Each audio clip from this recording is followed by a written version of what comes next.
Alors, mesdames et messieurs, bienvenue. Bienvenue. Je me présente, Caroline Deguire, la présidente directrice générale de la Chambre de commerce et d'industrie de Laval.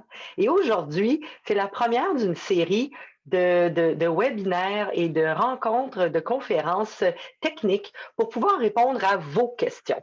Alors, avec Luc Dupont et Damien Cloutier, que je vais présenter dans un instant, on s'était mis d'accord que dans le cadre de notre programme Réactiver Laval, un grand nombre de questions ont été suscitées par les entreprises qui ont fait appel à notre programme. Et donc, on souhaitait faire peut-être une espèce de micro ouvert pour vous, pour répondre de façon thématique à vos questions.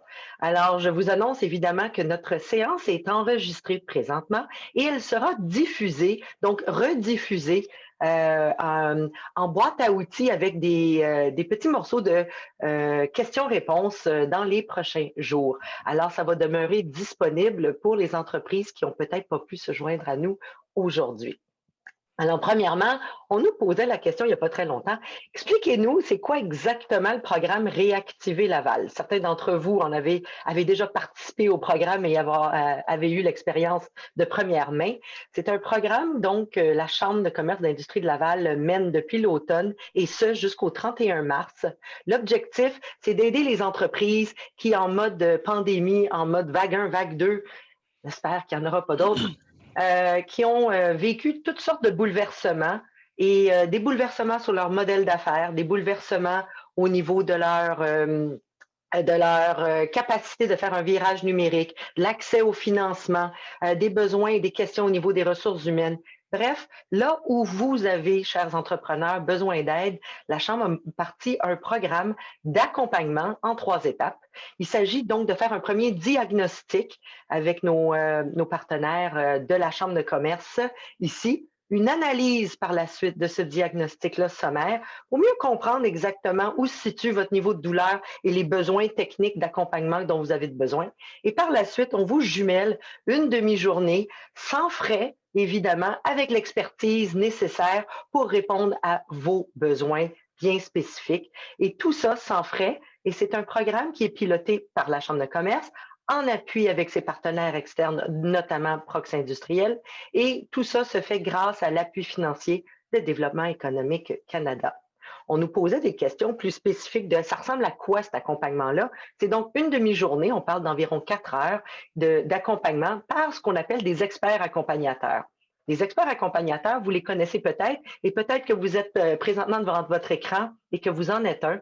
C'est majoritairement des entreprises de services bien spécialisées dans toutes sortes de domaines de web marketing, accès au financement, comptabilité, révision des modèles d'affaires, virage numérique, industrialisation 4.0, bref, tous ces facteurs-là, toutes ces expertises-là peuvent être mises à profit pour aider les entreprises qui présentement accusent toutes sortes de retards ou de difficultés en pleine pandémie.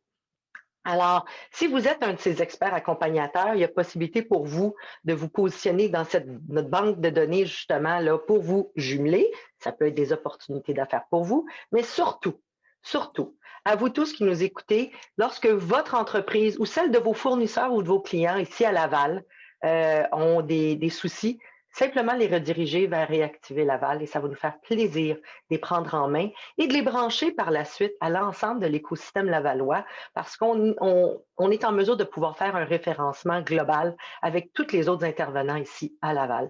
C'est notre objectif.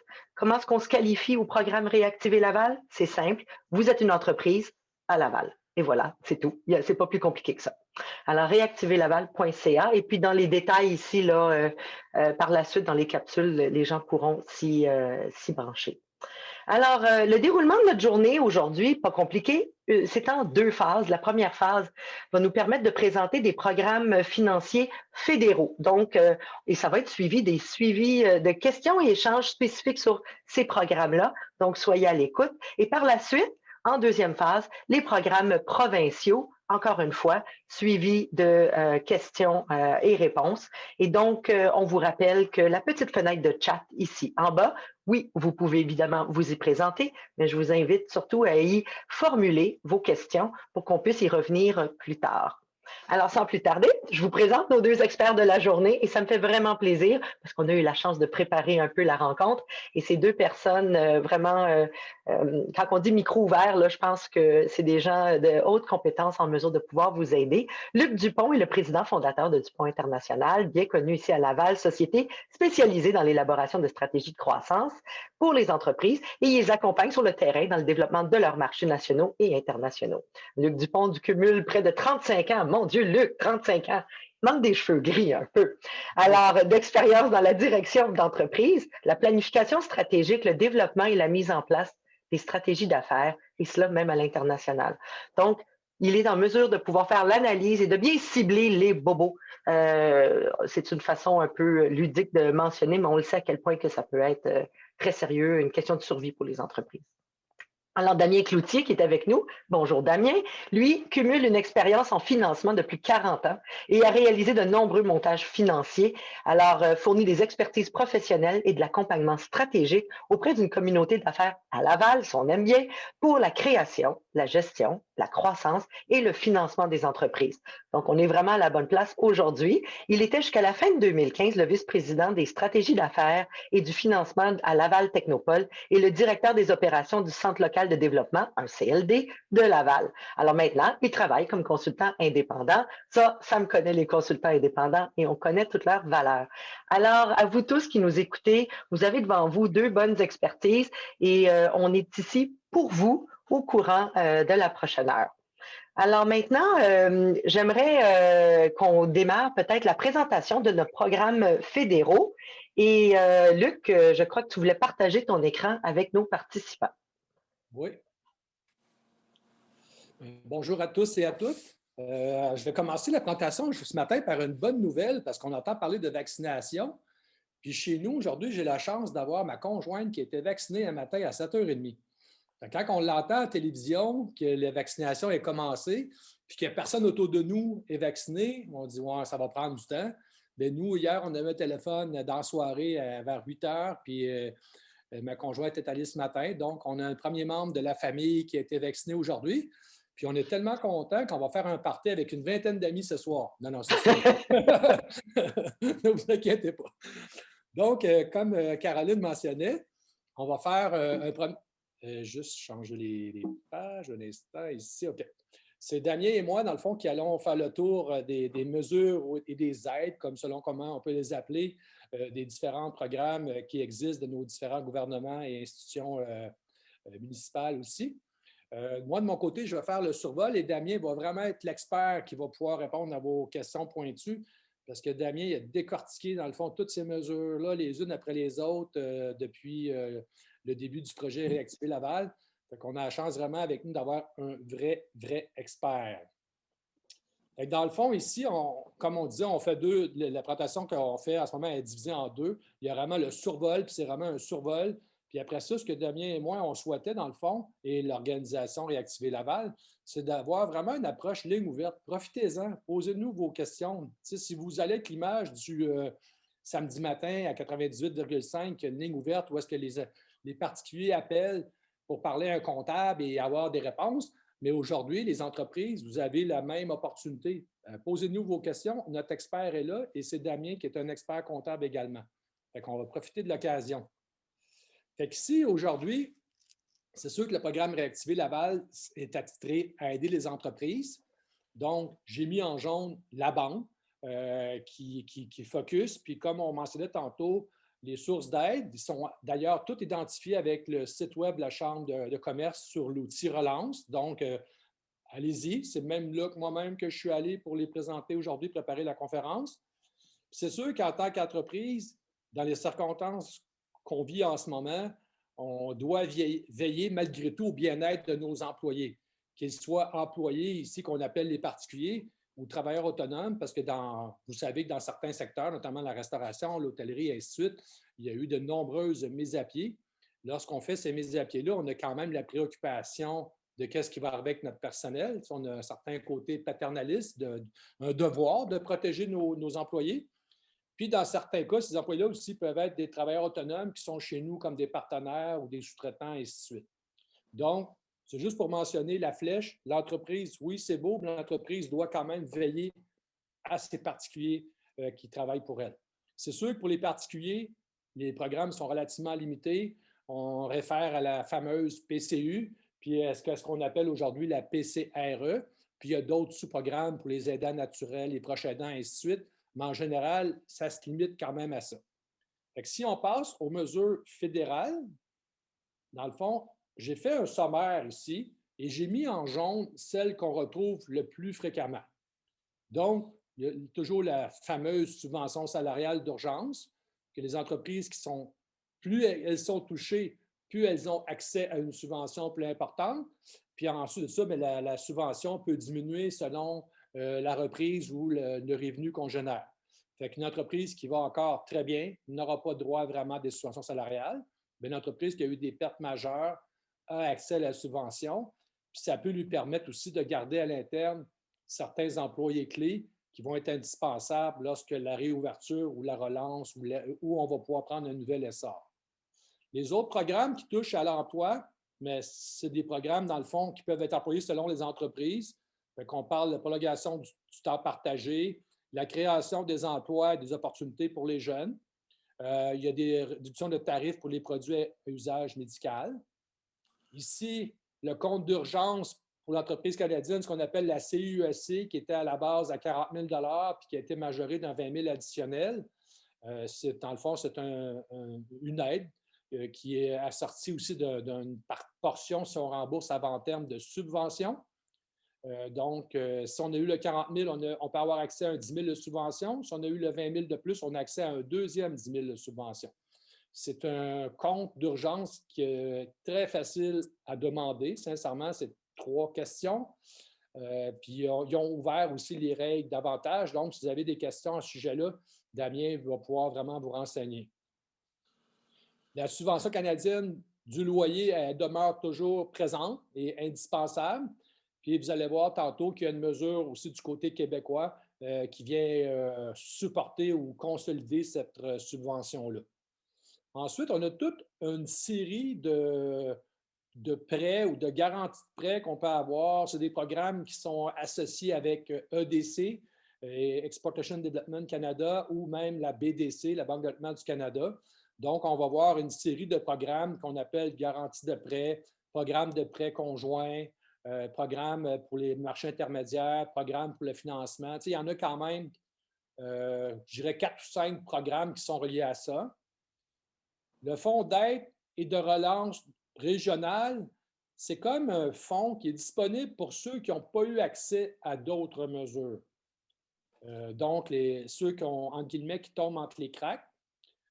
On l'a testé à quelques reprises, mais on n'a pas réussi à passer au travers. En tout cas, Damien pourra préciser, on n'a pas réussi à faire passer une société au travers du filet. Mais c'est un fonds quand même qu'il faut explorer, surtout quand on est dans des industries comme le tourisme ou d'autres secteurs là, qui peuvent être laissés à découvert.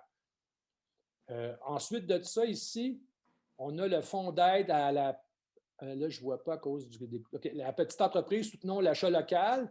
Bien, moi, ce que j'en comprends, c'est un programme qui serait fermé en ce moment, mais qui donnait accès à une subvention de 5 000 au départ. Il y a un soutien aussi pour les communautés visibles, la communauté noire. À ce que je peux comprendre, ce programme-là ne serait pas encore actif, mais il est à venir. Donc, ça résume quand même pas mal les programmes. On a dit tantôt, là, il y en a 1, 2, 3, 4, 5 là, qui sont reliés avec du financement, soit avec la EDC, la BDC. C'est sûr que quand on regarde les mesures, mais il y a beaucoup de programmes qui peuvent être spécifiques à certaines industries, notamment celles qui sont les plus touchées, là, comme tout ce qui on parle de la culture, le patrimoine, l'industrie du sport, les transports aériens qu'on ne sait pas trop encore de quoi ils vont profiter, le tourisme. Donc, il y a des programmes particuliers, mais lorsqu'on consulte le site de Gouvernement Canada, souvent, ils nous retournent aux autres mesures. Donc, c'est comme, sans dire qu'on tourne en rond, mais il y a comme, sont toutes rattachées au programme de base. Donc, ça résume un peu les mesures pour le gouvernement du Canada. Donc, on est prêt pour une première série de questions que je vais céder la parole à Caroline pour en faire l'animation. Un grand merci, Luc. Alors, on fait le tour à haut niveau, ainsi des mesures fédérales qui sont disponibles. Et donc, on vous invite à lever la main, écrire vos questions dans le chat. Bref, on va être en mesure de pouvoir explorer. Par exemple, je donne un exemple, quand on voit toutes les mesures spécifiques à des industries, des fois la définition ou le mot de l'industrie, on dit, est-ce que moi je fit là-dedans? Là? Est-ce que c'est ce genre de choses? Alors, je vous invite à poser vos questions. Moi, j'en ai une qui rentre ici, qu'on me dit, le programme du compte d'urgence est-il toujours en vigueur? Et est-ce qu'on peut encore demander le prêt de 40 000 et celui de 20 000? Comment est-ce que ça fonctionne? Eh bien oui, le compte d'urgence est toujours en vigueur jusqu'au 31 mars 2021. Il a été prolongé. Donc, on peut avoir encore accès aux 40 000 si on a eu 20 000 de salaire ou si on a eu pour 40 000 de dépenses non reportables. C'est le loyer, des dépenses qu'on ne peut pas reporter dans le temps, qu'on doit payer, etc. Donc, il faut en avoir pour 40 000 et à ce moment-là, on devient admissible à ce programme-là, pourvu qu'on a évidemment un numéro d'entreprise. Si on a son numéro de salaire, c'est encore mieux, c'est plus facile. Donc, c'est avec son institution financière et il n'y a pas trop de complications. Et comme Luc l'a mentionné, évidemment, ça vous donne droit à 10 000 que vous n'avez pas remboursé sur le premier 40 000 et 10 000 sur le deuxième 20 000 que vous n'avez pas remboursé. Donc, ça vous fait une subvention de 20 000 sur 60 000, ce qui est quand même assez intéressant. Je pense que ça vaut vraiment la peine pour les entreprises. Et de ce que je comprends également, c'est probablement un des premiers points d'arrêt qu'on mentionne aux entreprises ou une des premières questions, c'est êtes-vous allé chercher justement votre compte d'urgence? Et puis, est-ce que votre expérience sur le terrain à date, Luc et Damien, est-ce que la plupart des entreprises ont fait appel justement au compte d'urgence? La majorité, la grande majorité ont eu accès. Cependant, cette semaine, par pur hasard, j'ai eu droit à une entreprise qui, elle, s'est fait dire non par son banquier parce que le banquier disait que le programme avait expiré, qu'il n'y avait plus droit. Et alors, ce n'est pas le cas. On a corrigé le tir, etc. Donc, ça dépend. Dans certaines institutions financières, peut-être que le message ne s'est pas rendu dans les succursales ou peu importe, mais c'était validé, mais le programme est toujours en vigueur et c'est assez facile à obtenir. Donc, ce que je comprends ici également, puis je me pose, chers entrepreneurs, je me place vraiment toujours dans votre siège là.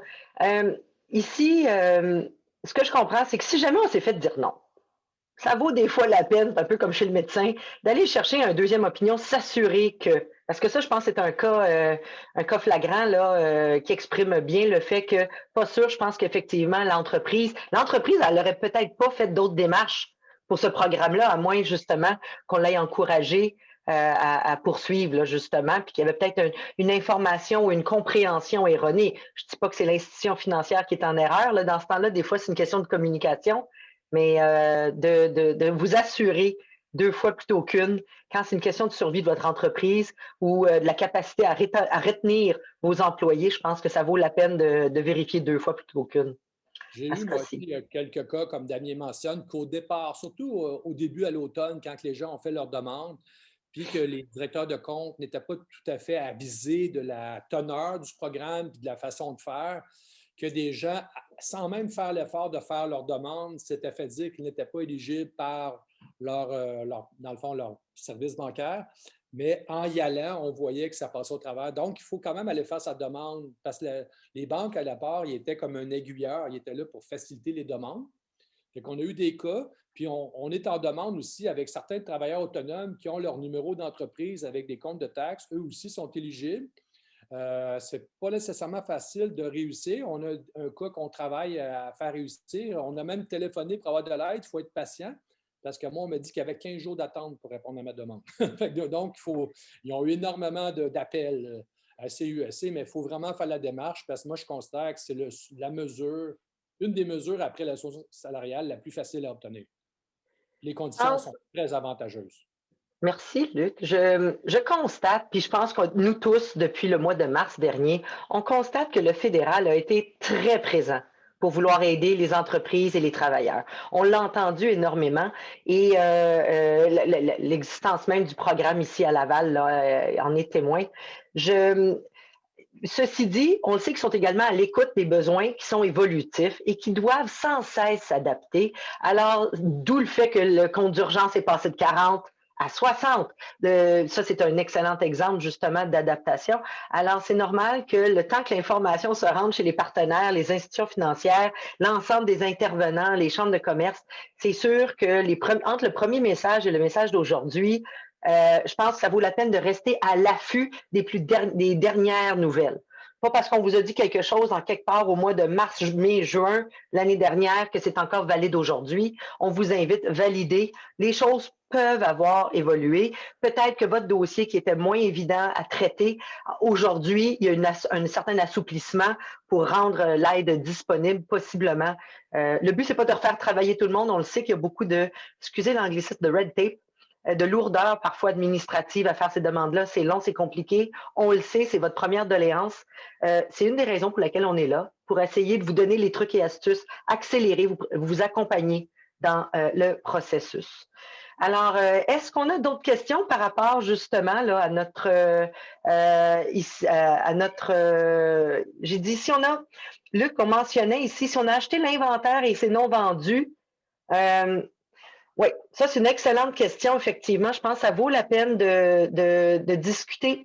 Si on a acheté de l'inventaire et que c'est non vendu, je ne vous cacherai pas les commerces à Noël, on en a eu beaucoup de communication à ce niveau-là.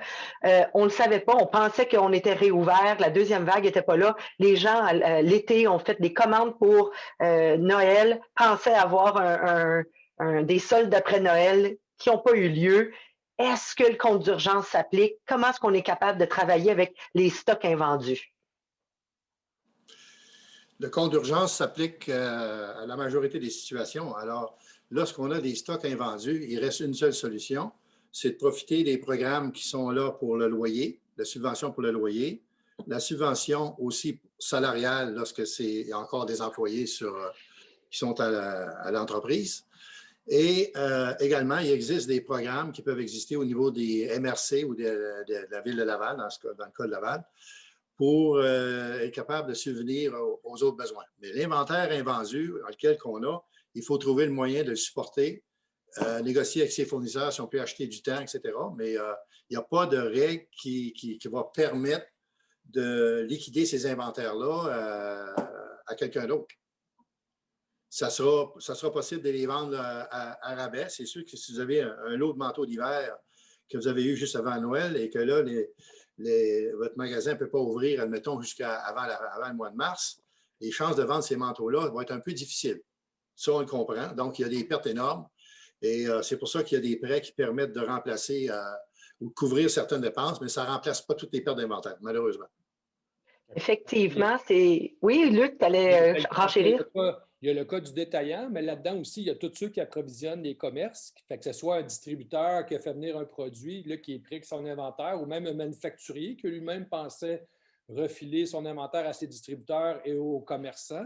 Donc, c'est une réaction à la chaîne que tu as le détaillant qui peut rester pris avec ses stocks, mais tu as aussi le distributeur et tu as également, le manufacturier.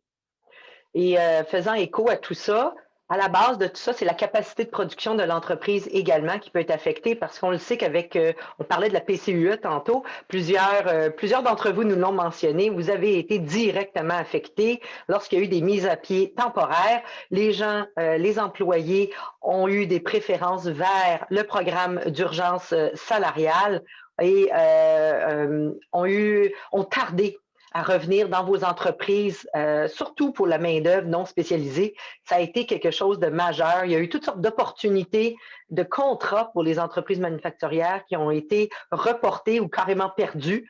Et les stocks pour créer toute cette production-là, il manquait justement les expertises à l'interne. Ça a été une très, très grande pression pour vous tous. On a eu une nouvelle, c'est le fun de toujours brancher ça un petit peu sur l'actualité. Hier, on a eu les nouvelles à la ville de Laval. On parlait du fédéral, on va parler du provincial dans quelques minutes, mais même au municipal, peut-être pas un gouvernement, c'est une administration, mais qui fait également des efforts importants dans la mesure du possible. Ils ne sont pas sujets aux mêmes règles, mais les taxes pour les entreprises, vos taxes d'entreprise ont été reportées tant en 2020 qu'en 2021 et les échéances pour votre premier versement, qui était prévu le 18 mars prochain, vont être reportées au 16 juin 2021.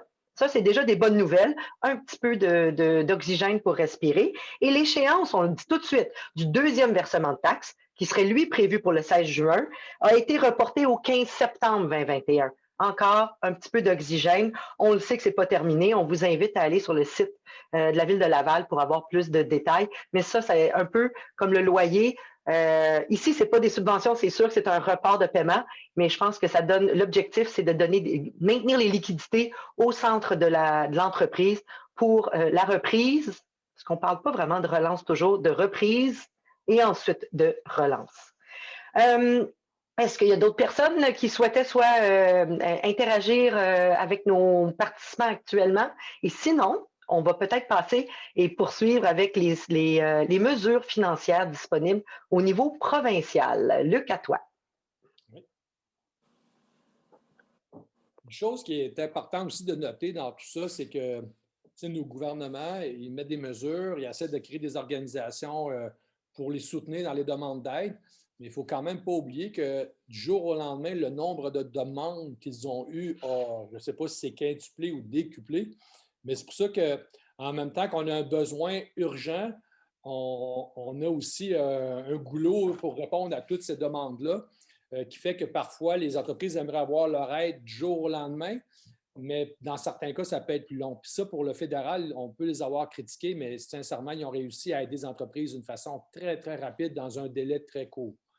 Fait qu'au niveau du provincial, il y a des beaux programmes d'aide aussi.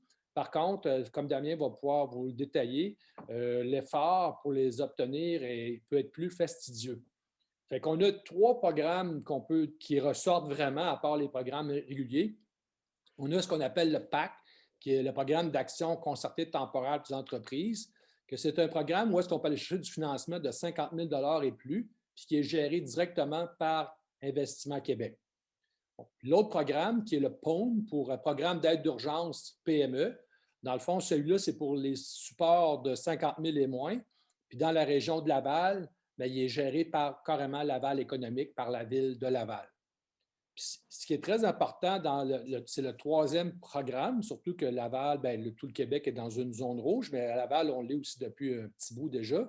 C'est le programme qu'on appelle ERAM, qui est un programme qu'on a vu qui était mal connu des gens qu'on aide dans le programme Réactiver Laval, parce qu'il est arrivé un peu plus tard, mais aussi il y avait une incompréhension de ce programme-là, parce que c'est un programme qui sert à combler justement tous les frais fixes et ainsi de suite qu'une entreprise peut avoir à supporter. Puis, il est pour les entreprises, c'est pour ça que j'ai mis des flèches ici, qui sont dans des zones en alerte maximum, donc zone rouge. Puis, il y a des entreprises qui sont carrément fermées ou en partie. Donc, si on est en partie, on est touché aussi, on peut avoir accès à ce programme d'aide-là. C'est pour couvrir les frais fixes qu'on ne peut pas, comme on dit, se déconnecter du jour au lendemain, qu'on est pris à assumer. Il y en a que c'est leur loyer qui reste des portions non couvertes. Nos taxes, on parle des taxes ici. Juste les frais d'énergie, il y a des gens à qui on a parlé qui ont des fois des milliers de dollars par mois de frais à payer avec des ententes. Dans le fond, quand on entend zone rouge, activité fermée ou temporairement ou réduite, il faut considérer ce programme-là. Puis la beauté de ce programme-là, c'est qu'il y a une grosse partie du programme qui peut aller jusqu'à 80 du montant qui peut être mis en pardon de prêt. Donc, il y a comme, juste être sûr que je dis des bonnes choses, c'est ça, on peut avoir un pardon de prêt. Donc, là, Damien pourra préciser, mais on peut avoir une portion de notre... Au début, on reçoit un prêt, mais selon les périodes qu'on est fermé, mais ces périodes-là donnent accès à un pardon de prêt, donc une subvention. Puis, il est très important aussi qu'on ait un moratoire dans tout ça. Fait que c'est très important. Fait que donc, au Québec, on a ces 3 programmes-là qui sont très importants. Le ERAM et le POUM sont assumés par la Ville de Laval, Laval économique, tandis que le PAC, lui, est avec Investissement Québec. Puis l'autre chose qui est venue, c'est, bien, on peut dire que c'est au niveau provincial. C'est une annonce qu'on a vue cette semaine, que pour les entreprises qui sont de propriété féminine ou en grande partie féminine, donc pour aider les entreprises où est-ce que la propriété appartient à une femme, mais on a maintenant accès à des subventions selon la valeur du projet qui peut varier entre 10 et 20 000 pour une subvention ainsi qu'un accompagnement. Donc, c'est un nouveau programme. On a vu que dans Réactiver Laval, on a eu beaucoup d'appels d'entreprises qui sont la propriété de femmes. Donc, c'est très important à savoir. Ça peut être des programmes maintenant qui peuvent valoir la peine. Surtout, là, ce programme-là est pour la relance. Dans le fond, fait qu'on a vu plusieurs entreprises qui doivent, par exemple, s'améliorer au niveau du marketing web, du commerce électronique, puis il peut y avoir des investissements à faire pour mettre tout en place, la plateforme, la publicité, et ainsi de suite. Donc, je ne sais pas si ce genre de projet-là serait éligible, mais c'est quand même, on parle création, croissance, donc ce serait à valider c'est quoi les projets qu'ils veulent faire. Damien est peut-être plus au courant de ça, mais on parle d'adapter le modèle d'affaires, fait que ça fait partie de ça carrément, les produits, services en vue de la relance. Fait que c'est peut-être une belle opportunité à considérer ce programme-là. Ensuite de ça aussi, de nos gouvernements, que ce soit, parce qu'on là, on parle plus provincial, mais il y a quand même le Québec aussi, les deux ensemble, provincial et fédéral, ils ont quand même déjà aussi tout dans le fond, leur programme régulier. Fait qu'il ne faut quand même pas les oublier parce que des fois, si on prend les mesures disponibles pour aider à passer au travers de la pandémie, plus les programmes réguliers, parce que si on a du personnel disponible, mais c'est peut-être le temps de faire des études, mettre en place des nouveaux projets, et ainsi de suite, puis avoir une portion de ces personnes-là qui seraient subventionnées pour pouvoir, dans le fond, quand on va reprendre une relance économique, être prêt à prendre notre nouvel essor. Fait que dans le fond, j'ai mis ici, tantôt, on a parlé avec les mesures fédérales, mais il y a aussi au provincial, Investissement Québec et EDC, tous les deux offrent des garanties de marge et des prêts ou des garanties de prêts. Donc, c'est déjà, on en a parlé tantôt, mais ça demeure. Emploi Québec, il y a encore toutes ces mesures pour la formation qui sont encore disponibles. Au début de la pandémie, il y avait eu un programme qui avait été super populaire pour former le personnel, l'enveloppe est disparue rapidement, mais ces budgets de formation demeurent et c'est probablement le temps, en allant vers des industries plus numériques ou de former son monde. On a encore tous les aides maintenant avec le MEI qui est rendu avec Investissement Québec, dans l'exportation, l'innovation, la transformation numérique. On parle d'industrie 4.0 pour les manufacturiers. Le CNRC, ils ont eu du support justement pour l'embauche de jeunes gradués au niveau technologique, dans le fond, qui peut être disponible. Je ne sais pas s'il y a encore leur budget, parce qu'on est en fin d'année. Puis ils ont aussi tous les programmes Paris de soutien à l'innovation. Puis il y a Développement économique Canada qui est quand même un financement très intéressant pour tout ce qui est expansion des entreprises, de la productivité et même d'aller vers l'exportation. Puis on a quand même aussi le Fonds d'aide à la relance régionale qui est avec le DEC aussi. Donc, c'est juste pour mentionner que souvent, il faut évaluer tous nos besoins financiers puis être capable d'aller voir où est-ce qu'on peut avoir nos aides, mais ne pas s'arrêter seulement aux mesures. Dans le fond, je redonne la parole à Caroline pour l'autre étape de questions. Merci, merci Luc. Alors, comme vous voyez, au niveau du provincial, il y avait déjà des programmes traditionnels qui ont été en mesure de pouvoir évoluer ou avec lesquels vous allez pouvoir faire le pont. Les entrepreneurs, depuis le début, nous autres, on avait fait des capsules de rencontres et d'échanges avec à la Chambre de commerce avec les entrepreneurs. Je ne vous cacherai pas que pendant ces rencontres privilégiées, là, j'ai adoré faire ça avec vous tous, les entrepreneurs. 100%, mais 100% d'entre eux, au début, lorsqu'il y a eu la grande pause économique et par la suite en mode relance, deux sujets récurrents pour tous les entrepreneurs. Une opportunité. Tout le monde avait cette vision et cette lucidité de voir que dans tout cet arrêt, il y avait une opportunité de sérieusement revoir le modèle d'affaires. Que ce soit pour faire un virage numérique, un 4.0 ou autre chose, la question de je dois revoir mon modèle d'affaires, je le sais que c'est le bon moment pour le faire, mais c'est pas facile et d'habitude, il faut se faire accompagner à ce niveau-là. Et l'autre chose, c'était pas une inquiétude, mais une volonté sincère du bien-être de leurs employés. De vouloir maintenir les expertises. On le sait, pénurie de main-d'œuvre, on est en surchauffe économique, une surchauffe au niveau de la pénurie de main-d'œuvre. Ce n'est pas un problème qui va disparaître en claquant des doigts. Donc, le facteur d'attraction, mais de rétention. Alors, tout ce qu'on est capable de faire pour maintenir les employés le plus longtemps possible et l'entreprise à flot le plus longtemps possible est quelque chose d'important. Certaines des questions qui sont remises ici font appel à un budget de caisse. Alors, messieurs, je vous le propose. Pourquoi doit-on faire un budget de caisse de 12 mois? Tiens donc. Alors, j'imagine que les gens sont très, très terre à terre dans leurs questions. Et quand devons-nous prévoir une réouverture possible et à quel pourcentage de notre capacité. Donc là, je vois du monde qui disent, moi, je suis en train de penser à ma réouverture, là. Qu'est-ce qu'il faut que je ramasse, là? Puis comment est-ce qu'il faut que j'organise mes choses pour pouvoir me relancer? Damien, je pense que tu es la bonne personne pour cette question. Oui, on va tenter d'y répondre assez le plus clairement possible. Les programmes, c'est un programme qui est basé sur le prêt. C'est comme si vous allez faire un prêt à la banque ou toute institution financière pour avoir un prêt pour les prochaines années, que ce soit 50 000, 100 000, 1 million, peu importe. C'est traité comme un prêt, même s'il y a une volet subvention qui vient par après. Alors, ce qui est demandé, c'est de faire un budget de caisse de prévoir qu'est-ce qui va se passer dans les 12 prochains mois au niveau des encaissements et au niveau des déboursés pour l'entreprise. Et à partir de là, on voit le besoin financier qui est ressurgi. Si, par exemple, il est moins de 50 000 ça serait auprès de Ville de Laval avec son programme pour PME et volet RAM lorsque c'est applicable. Et si c'est plus de 50 000 c'est avec le programme PAC PME d'Investissement Québec où ils vont traiter le dossier. Et ils ont aussi le volet RAM. Donc, le volet, prêt existe aussi si votre dossier est avec Investissement Québec pour plus de 50 000 Donc, il faut prévoir les entrées de fonds et les sorties. Maintenant, lorsqu'on arrive à prévoir, est-ce qu'on va avoir le droit de réouvrir notre entreprise en mars, le 8 février ou le 9 février ou seulement en mars, seulement en avril? Alors, on sait qu'il y a des activités qui vont peut-être pouvoir ouvrir dans le temps, mais à quelle capacité? Est-ce qu'on pourra avoir plus de 10 clients dans le magasin? Il y avait une limitation au niveau des clients avant Noël. Et il y a toutes ces questions-là qui sont difficiles à prévoir. Donc, il faut aller estimer un peu le niveau de revenu qui va arriver quand. Et probablement que si vous avez prévu que ça ouvrait, supposons, fin mars, puis ça n'ouvre pas fin mars, ça va ouvrir en avril. À ce moment-là, on contacte le prêteur qui, lui, va probablement prolonger la période pour être capable d'aller plus loin. Un autre phénomène aussi, c'est que ceux qui ont eu un prêt pour PME, disons, de 50 000 à l'automne, bien, c'est possible maintenant, depuis janvier, d'avoir un deuxième prêt avec le volet RAM pour être capable d'aller chercher l'entreprise.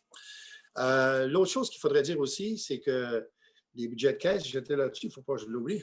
J'étais pour dire que depuis janvier, toutes les entreprises qui ont été fermées sont admissibles au volet RAM. Mettons, disons, à partir du mois d'octobre, novembre et décembre, un commerce de vêtements qui était sur la rue, peu importe, d'un centre d'achat, n'avait pas le droit de demander le volet RAM, ce n'était pas admissible. Maintenant, il le serait à partir de janvier jusqu'au 8 février. On verra ce qui va se passer plus tard, mais s'il y a prolongation, à ce moment-là, ce petit volet de subvention-là devient accessible pour eux. Donc, le budget de caisse, c'est l'élément le plus difficile pour toutes les entreprises d'essayer de prévoir qu'est-ce qui va se passer dans la trésorerie. Et évidemment, la plupart fonctionnent avec des budgets ou une comptabilité de caisse. Donc, ils n'ont pas vraiment une liste de comptes à payer qui est là pour assumer, etc. dans le temps. Alors, ça devient un peu compliqué et complexe de faire ça, mais c'est un exercice qui est demandé. Sans ça, le prêt ne fonctionne pas. On ne vous accordera pas le support financier désiré. Justement. Alors, merci beaucoup, Damien. Alors, je fais un parallèle et je poursuis. On a une autre question d'intérêt ici et qui est en lien avec la plupart des programmes et on parle d'enquête de crédit. Alors ici, c'est pourquoi est-ce qu'on nous demande des enquêtes de crédit et des cautions personnelles lorsqu'on parle de programmes provinciaux, que ce soit le Pacte PME, programme d'aide d'urgence, le POPME ou les RAM?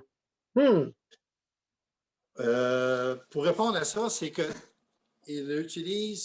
ne prennent pas les cautions personnelles dans la majorité des cas, surtout dans le volet RAM. Ils utilisent les enquêtes de crédit pour voir l'historique de l'entreprise, est-ce qu'elle est en difficulté, etc. C'est d'essayer d'estimer est-ce que le projet qui nous est présenté a une durée de vie utile qui va perdurer, etc. Quelles sont ses chances de survie? Et les cautions personnelles viennent surtout prendre effet lorsque l'entreprise est vulnérable, il y a des risques d'insolvabilité très présents. À ce moment-là, ils vont demander une caution personnelle pour s'assurer que l'entreprise passera à travers.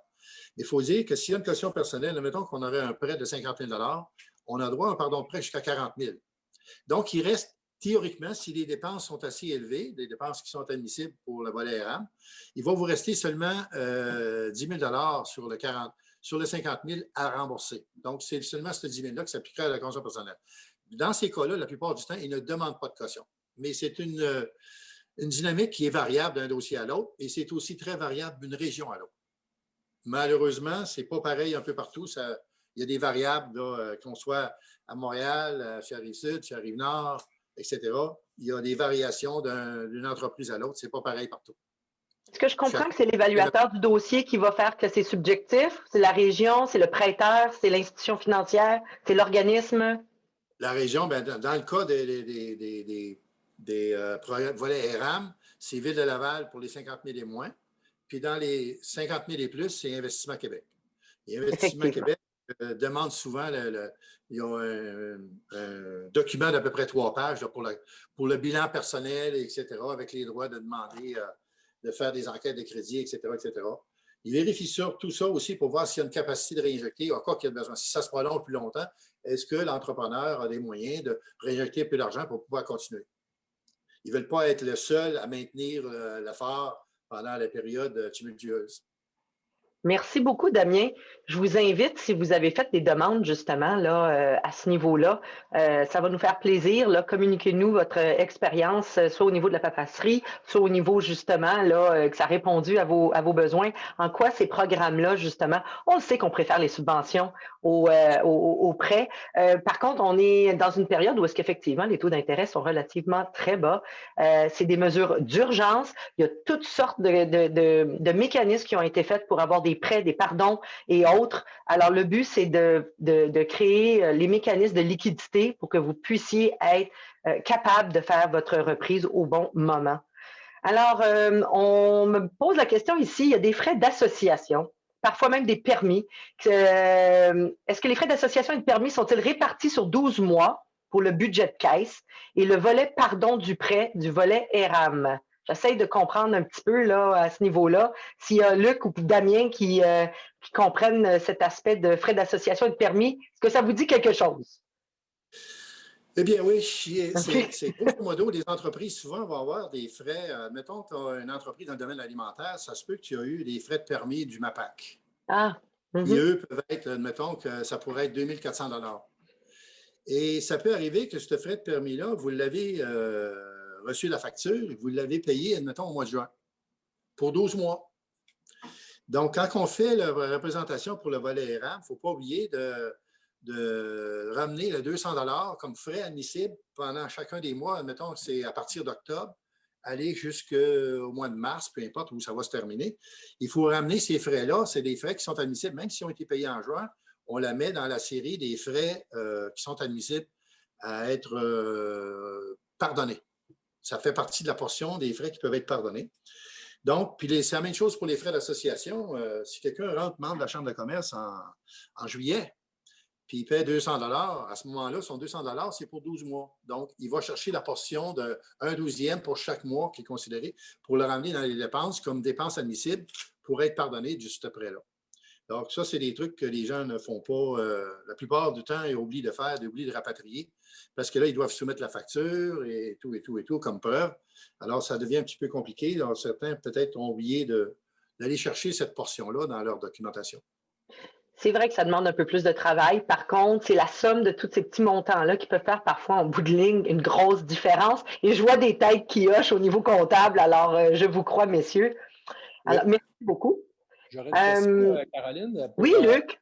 Si tout ce qui est parce que quand on parle de frais récurrents comme ça, il y a des gens, par exemple, qui ont des frais qui peuvent payer sur une base annuelle pour leur plateforme informatique, des choses comme ça. J'imagine que ça aussi, ça pourrait être ramené à des frais mensuels parce que ça fait partie des frais d'opération. S'ils ont des contrats fixes avec leurs fournisseurs. Bonne question, Damien. Le web, ça pourrait faire partie des télécommunications. À ce moment-là, tu peux le ramener. C'est comme juste les frais comptables, les logiciels de gestion, les logiciels pour la caisse, la facturation. Ça ne marche pas. Ça ne marche pas, ça, tous les aspects non. de. OK. Ça ne tombe pas dans le volet RAM. Les frais de télécommunication vont rentrer, les frais de permis d'association, mais les frais d'électricité, supposons Hydro-Québec, tu as un minimum par mois qui vont t'imposer, etc. Ça fonctionne. Ou pour l'énergie, le gaz naturel ou autre. Ça fonctionne, mais pas les frais logiciels, les frais d'abonnement à d'autres affaires. Là, ça fonctionne. C'est comme un restaurateur, disons, qui aurait des frais là, pour son système de gestion, puis la gestion de sa cuisine, tout au niveau informatique, un genre de système ERP pour la restauration. Et il peut avoir des frais assez importants à chaque mois quand même à supporter. Ça ne sera pas couvert? Ça, je ne pense pas, mais au pire aller, tu l'essayes, tu le mets dans les demandes. On Au pire s'informe. aller, le pire qui va arriver, on va se faire dire non. OK. Ça C'est se des peut que ça mesures passe. d'urgence. Pardon? Ouais. Comme Damien précise, c'est des mesures d'urgence, c'est des mesures évolutives. Ils sont là pour aider s'ils le peuvent. Alors, c'est des cas d'exception. Et donc, si on est capable de le démontrer, ben, il y a des possibilités que. Alors, effectivement, j'aurais tendance à dire à soumettre dans ce cas-là. Hein. Oui, on parle juste des dépenses admissibles au volet RAM. Exact. Par contre, pour le financement, pour demander du financement, toutes ces dépenses-là vont faire partie du budget de caisse qu'on a besoin pour être capable de continuer et répondre à ces besoins-là. J'allais vous dire, dans le budget de caisse, il ne faut pas oublier que souvent, les gens peuvent avoir des rapports de paiement qui viennent de leurs fournisseurs, etc. J'ai croisé des entreprises où les fournisseurs sont déjà en retard de 3-4 mois, puis ils sont prêts à attendre jusqu'à temps que les reprises des affaires soient faites. Il y a une belle collaboration entre les deux, donc il y a un certain niveau d'entraide qui se passe entre ces gens-là. Il ne faut pas oublier, c'est toujours ce domaine-là, d'essayer de reporter des paiements partout où c'est possible. Merci. Excellent. Alors, je vais vous proposer un nouveau sujet justement pour échanger. On a ici une question pour justement, dans le domaine de la restauration, il y a évidemment pas juste le restaurateur, mais ses fournisseurs également. Et on parle beaucoup là, d'autonomie alimentaire, de transport. Un fournisseur dans le domaine de la restauration et dont les ventes ont été affectées à la baisse par la fermeture des restaurants, évidemment, il ne peut plus soit écouler ses stocks ou transporter le tout. Est-ce qu'il y a le droit au volet ERAM, justement, du programme provincial? Pour le mois d'octobre, novembre et décembre, la réponse, c'est non, il n'y a pas le droit parce que lui n'est pas un restaurant. C'était un programme qui s'adressait, ce volet-là s'adressait aux restaurateurs qui, eux, étaient fermés. Maintenant, depuis le 1er janvier, je vais vous avouer qu'il y a une question qui reste dans mon esprit. Est-ce qu'il pourrait être admissible au volet RAM? Parce que toutes les autres entreprises le sont, comme un commerce de détail de vêtements. Alors, je dois présumer que ce fournisseur-là pourrait probablement avoir le volet RAM à partir de janvier, mais ça reste à valider parce qu'il n'y a pas beaucoup d'informations encore sur le site Internet. Et il faudrait essayer de rejoindre quelqu'un du ministère et voir si c'est admissible ou pas. J'ai vérifié pour le mois d'octobre, novembre, décembre, et ça, c'était définitivement pas admissible. Mais à partir de janvier, je me pose la question. On devra valider. Je ne connais pas la réponse définitive pour ça parce qu'il faut vraiment parler au ministère pour voir est-ce que c'est admissible. Je suis probablement qu'au niveau de la ville de Laval, ils savent la réponse ou ils ne le savent pas, mais c'est au ministère qu'on aura la réponse aujourd'hui. Je crois effectivement qu'il faudrait valider, encore une fois, la plupart des mesures fédérales, provinciales et même l'appui au niveau municipal, c'est évolutif. Donc, ne pas prendre pour acquis parce qu'il y a eu une période pour laquelle ce n'était pas admissible qu'actuellement, pour une autre période, ce ne l'est pas. Je pense que j'entends sur toutes sortes de dossiers actuellement, c'est récurrent. Alors, je pense que c'est une chose à retenir au niveau de vos demandes. Ce n'est pas parce qu'il y a eu un non ou une non-admissibilité à un moment donné qu'un même programme n'aurait pas évolué dans le temps. On a fait mention, Luc, un peu plus tôt dans la présentation, qu'il y avait un nouveau programme de chez Femmes et Sœurs. L'objectif ici, on le sait, la pandémie a frappé de façon très inéquitable et particulièrement fort. On parlait de féminisation des impacts de la pause économique et c'est documenté, c'est économique, c'est mesuré. C'est des petites entreprises, temps partiel ou autres, ou plus fragilisées et qui ont été affectées plus durement. On parle d'un programme de subvention pour la relance des activités commerciales. On parle donc de 10 000 $ pour des projets dont les coûts sont de 50 000 $. Alors, ça donne une petite idée, là, on parle de 20 % et moins de 20 000 pour les projets dont les coûts sont de plus de 50 000. Alors, ils séparent vraiment à partir de 50 000 au niveau de la capacité. Quelles sont les conditions d'admissibilité pour ce programme pour les entreprises à propriété féminine? Bien, lorsque vous allez sur le site Internet de Femmes et Sœurs, les conditions d'admissibilité, il dit c'est un entrepreneur âgé de 18 ans et plus, il faut avoir la citoyenneté canadienne, résident permanent. Il faut que l'entreprise soit en opération depuis au moins 6 mois et qu'il y ait une femme au poste stratégique qui possède au moins 25 % de l'entreprise. Okay. C'est un bénéfice parce que jadis, j'ai assisté à la formation de ce programme-là, Femmes et Sœurs, au tout début, il y a plusieurs années, lorsque j'étais au CAD. Et c'était au moins 50 qui devaient être détenus par les femmes. Là, c'est 25. Donc, ça ouvre la porte à beaucoup plus d'entreprises qui peuvent s'y procurer.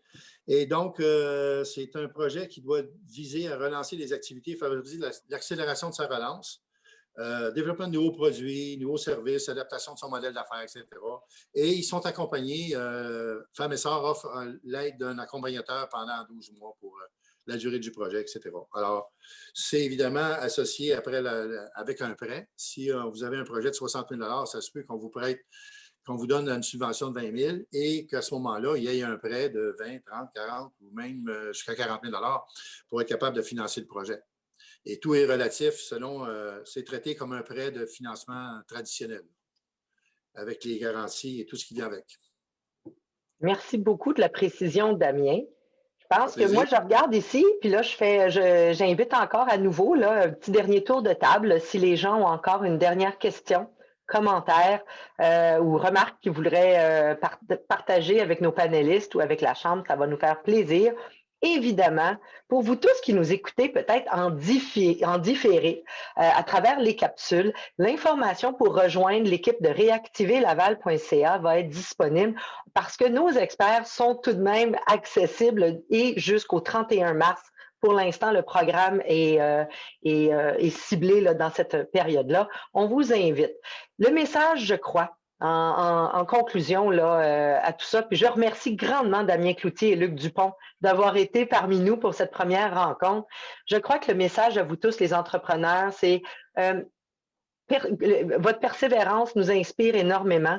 On le sait que c'est pas facile de trouver l'aide et l'appui dans des situations difficiles, pas rien qu'un premier, mais un deuxième coup, et ainsi de suite.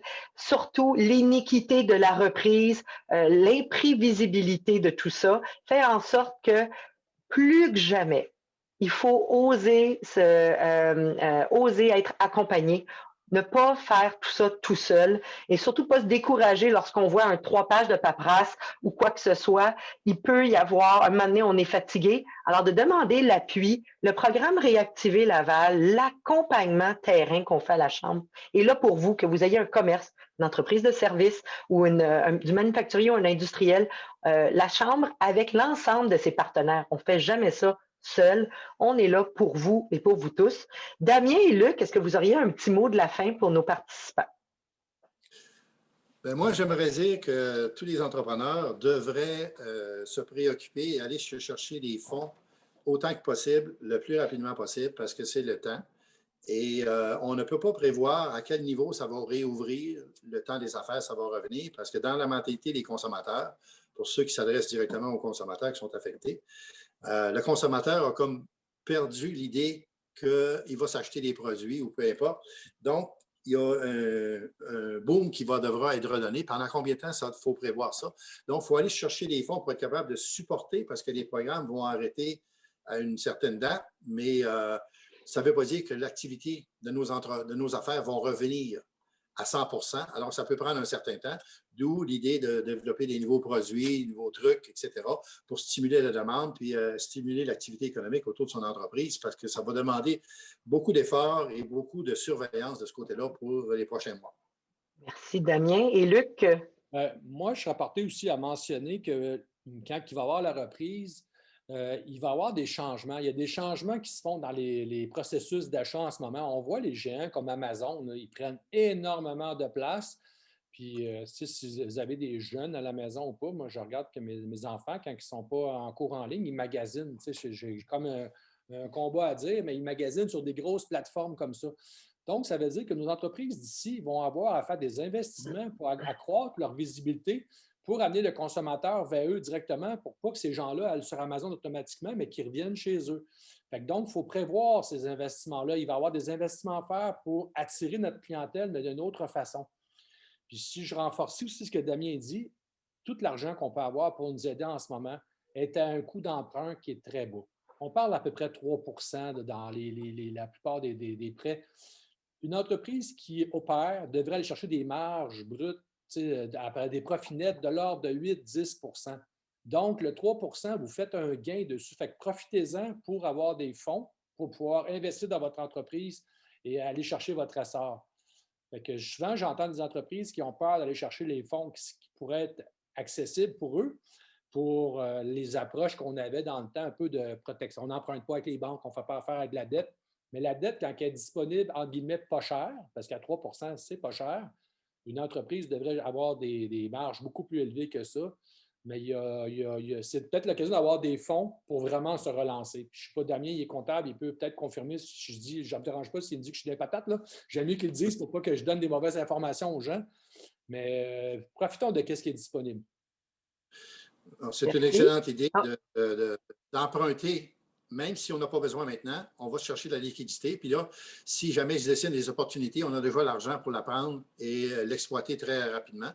Alors que quand les banquiers vont retourner à leur niveau de pensée un peu plus conservatrice, à ce moment-là, ça sera peut-être plutôt aussi facile de pouvoir se réorganiser au point de vue financement.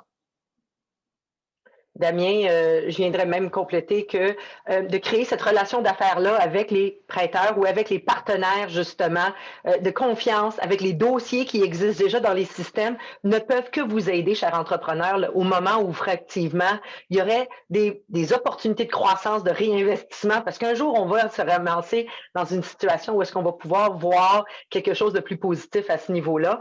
Et peut-être ce que je vous proposerais ici, en faisant écho à ce que la Chambre, notre président du Conseil, Michel Rousseau et autres, c'est qu'on essaye d'avoir une approche ici à Laval qui est durable et qui est résiliente. Et peut-être que let's not let a good crisis go to waste. On l'a entendu énormément, cette maxime-là, pendant la période dans la dernière année. C'est qu'effectivement, c'est du grand bouleversement. Il y a des opportunités qui se cachent de revoir le modèle d'affaires, de faire les choses autrement et peut-être mieux, de rapprocher nos chaînes d'approvisionnement plus locales et d'être plus résilients en bout de ligne et de se recentrer sur les forces de votre entreprise. On vous encourage et surtout, vous n'êtes pas seul, chers entrepreneurs. Alors, merci d'avoir été des nôtres. Merci encore à Luc et Damien et merci à toute l'équipe de la Chambre de commerce de nous avoir aidés là, parce que derrière, là, je vous dis qu'il y a une belle équipe passionnée qui a organisé ça avec beaucoup d'entre-gens. Alors, merci à l'équipe pour l'organisation et à vous tous qui nous écoutez présentement live